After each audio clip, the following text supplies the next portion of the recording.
Svajokite atsakingai.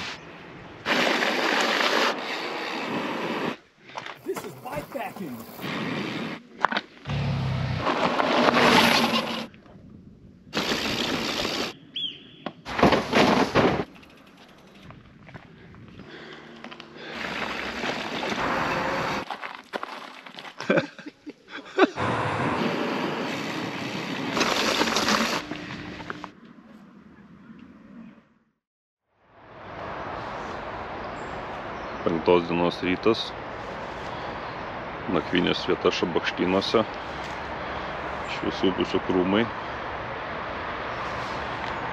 Ten upė bėga, kur vakar dar sėdėjom. Žinau, gera vieta. Nieks čia nesimato, dar šlaitas yra, o už šlaito ten keliai jau eina.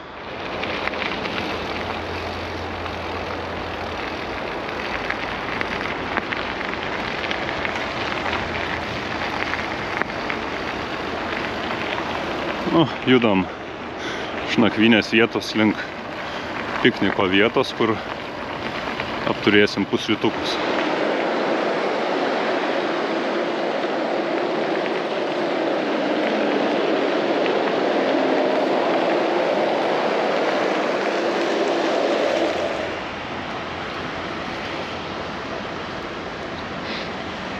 Pusrytainio vieta. Kaip vakaras. Ką čia dabar šnekėsim? Gerai, pavyko nusimaudyti prie upės. Pasėdėjom. Sulindom į gailesnius krūmus miegui. Ir sakyčiau, visai gera vieta buvo, taip, nuošalu. Naktis kiek gaivesnė, bet vis tiek šilta. Dabar, nežinau, yra 7:30, pusryčiam. Su geru vaizdu.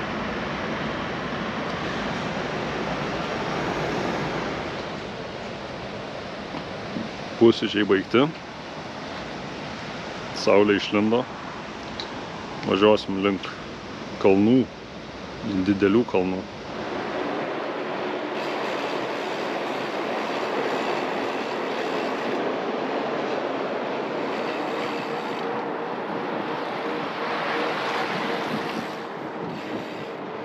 Legendas pasvažiuoja.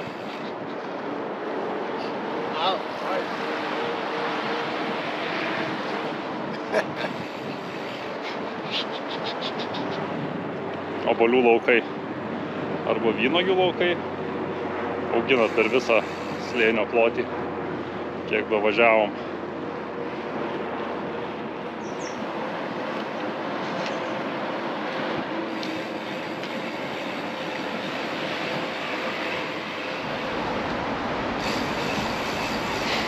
Miestą pasiekėm. Labai daug dviratininkų, labai daug.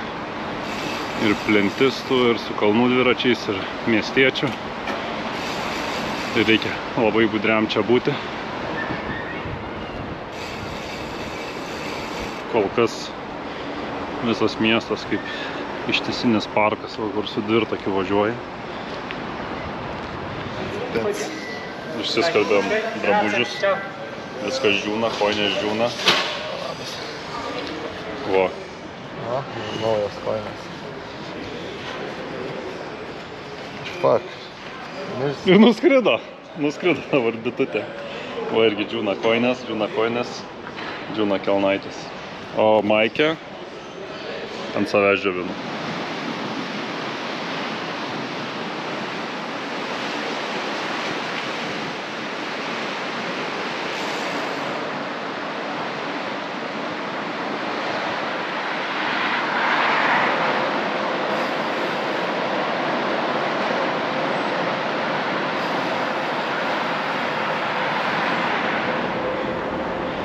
Koks fainas tunelis dviračių takam. Turbūt seniau koks geležinkelis buvo.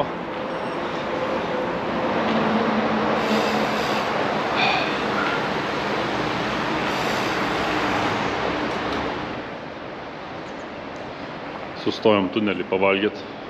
Visai nebloga vieta.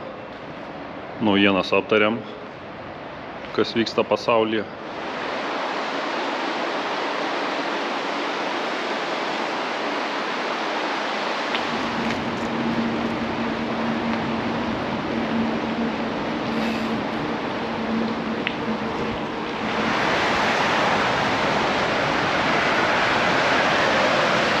Vienas kelias šalia ir greitkelis virš mūsų tiltas eina. Vis vingiuoja ir vingiuoja.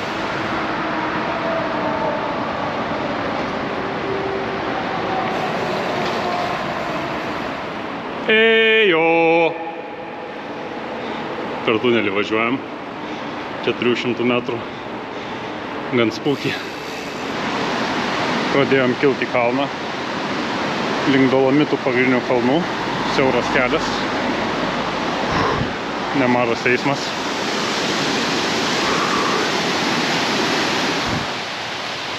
Įvažiavom į miško kelią jau oficialų Transdolomitį. Tai kartais 5 metrų galim paminti, bet iš karto statumas kokių 16-17. Su daiktais čia nėra patingiausias dalykas. O, Lukas atstumia. Tai, turbūt šitie treilai yra, jeigu tu visiškai tuščių dviračių ir pilnom jėgom, tada gali kažką paminti. Šiaip tai su daiktais, nežinau, nelabai manoma. Ale, skilom pirminę dalį kalno. Gausi per 2,7 km 400 metrų skilimo, tai jo, vien stumimas. Beveik jokio važiavimo. Ir dabar nežinau, žiūrėsim kaip toliau važiuoti.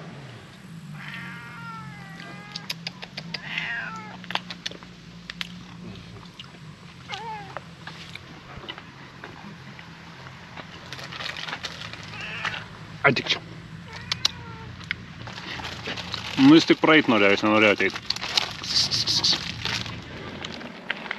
Kojinės žiūna.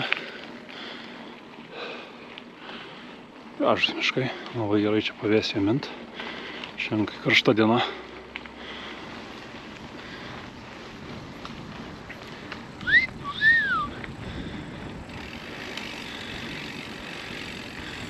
Dios míos, pirmieji Dolomitų kalnai. Šiek tiek debesuose slepiasi. Labai gražus.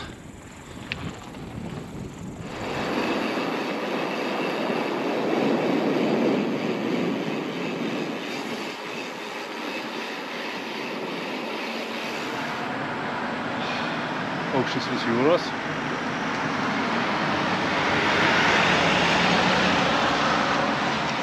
Ir iki viršūnės nedaug liko, dar kokie 150 metrų. Nuostabus vaizdai. Jau tolumoje ir ten kalnai lenda. Labai nuostabus. Kažkiek pasislėpia. Labai gražios pievos.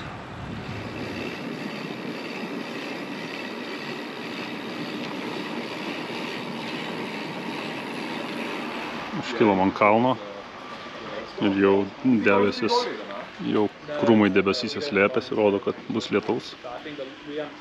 Tas dar nepasislėpė, bet jo žemė gan debesys.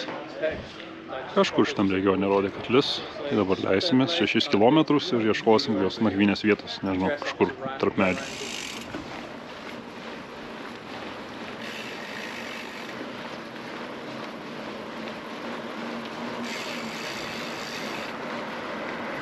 Totaliai pasislėpė. Pusvalanduką anksčiau būtume matę.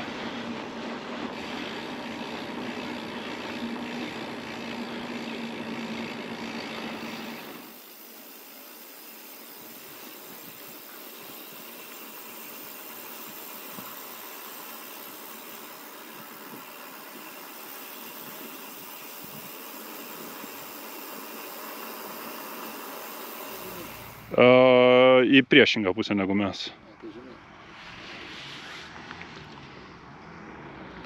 Va, kalnas vis labiau, gal kartais išlys, kartais ne. O, paleis dar skraidūną. Ką, šiek tiek atsivėrė vaizdai, saulė dar apšvietė. Mus dar nufotkino.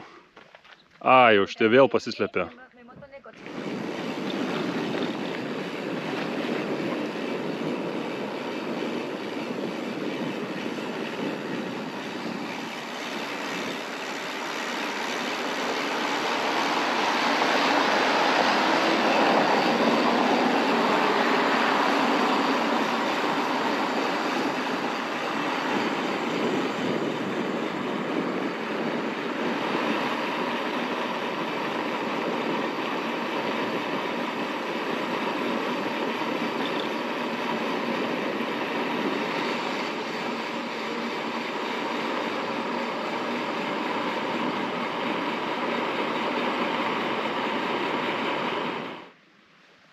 jau sustojom.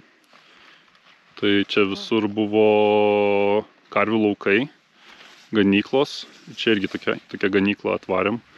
Užlipom į kalną, prasistūmėm dviračius, kad kokia ras lygesnė vieta. Bet šiaip jo, daug gražių laukų, bet ir nėra paprasta labai surasta vieta, kai viskas aptverta pavadžiais. Matėm vieną irgi bikepakerį draugą, jau taip gražiai ant kalno buvo pasilipęs, jau žiūrėjo. Supratom, kad žiūrėjo nakvynės vietą. Tai nežinau, radom čia, vat, plokščių vietų yra. Irgi visai sustojom prieš saulėlydį.